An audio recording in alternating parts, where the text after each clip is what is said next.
এ বেগুন গফরগাঁওয়ের বিখ্যাত বেগুন। লেখাপড়া তো আগের দিনে সবারই বুঝছেন, হাল বুঝছেন, খারাপ আছেন বুঝছেন কি, লেখাপড়া লেখাপড়া বুঝছেন বুঝতে পারতাছি না। আমরা আজ এসেছি একেবারে গফরগাঁওয়ের এই যে বেগুন যেখানে করেছে বেগুন চাষ, এই বেগুনের খেতে এই যে বেগুন চাষি, ওনার সাথে আমরা আজ একটু কথা বলবো। এই যে বেগুন চাষ করছেন, কতটুকু জমি? এই 7 কাঠা। 7 কাঠা। হ্যাঁ, কত মাস ধরে বিক্রি করতেছেন? 2 মাস ধরে। আর কতদিন বিক্রি করবেন? এই 1 মাস তারপরে এই জমিতে কি হইব? পরে যাবো, করলে ঘুরে হইব।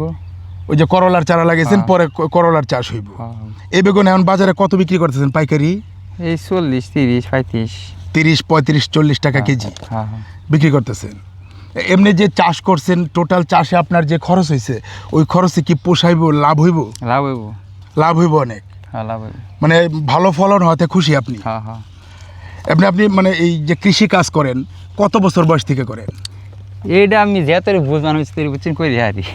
মানে একটু বোঝদার হওয়ার পর থেকে? স্কুলে যান নাই? গেছি। তাহলে পড়ালেখা করেন নাই?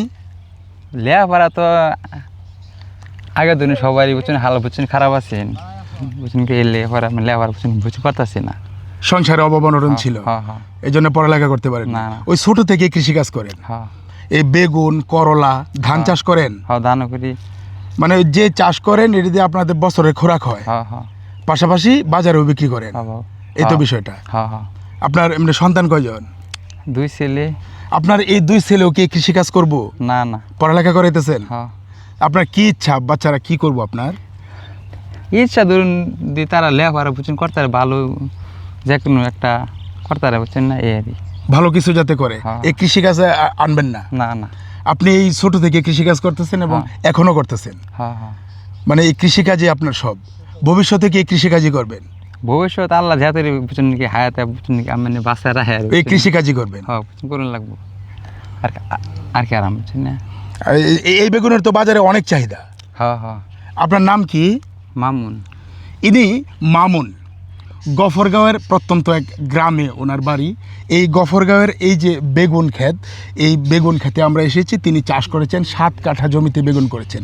তিনি বলছেন যে এই বেগুন চাষ করে তার মানে তিনি লাভবান। সব মিলিয়ে এই যে মামুন খুব ছোট থেকেই এই কৃষিকাজটা করেন। এই বেগুন, করলা, ধান, ভুট্টা, বিভিন্ন ধরনের কৃষি জমিতে কাজ করেন। এই কৃষির সঙ্গেই তিনি মূলত মিশে গেছেন। তিনি আপাদমস্তক একজন কৃষক। পড়ালেখা করতে পারেননি, সংসারে অভাব অনটন ছিল। আসলে আগের দিনে গ্রামের মানুষের অবস্থা একটু এরকমই ছিল, আমরা বেশিরভাগ ক্ষেত্রেই দেখতে পাই। সব মিলিয়ে এই যে মামুন, তিনি আপাদমস্তক কৃষক এবং মৃত্যুর আগের দিন পর্যন্তও তিনি কৃষিকাজই করবেন, এই বিষয়টা আমাদেরকে জানালেন। তার 2 ছেলে সন্তান পড়ালেখা করাচ্ছেন এবং তার আশা ছেলেরা যাতে পড়ালেখা করে ভালো কিছু করে। সব মিলিয়ে এই ছিল মামুনের জীবনের গল্প।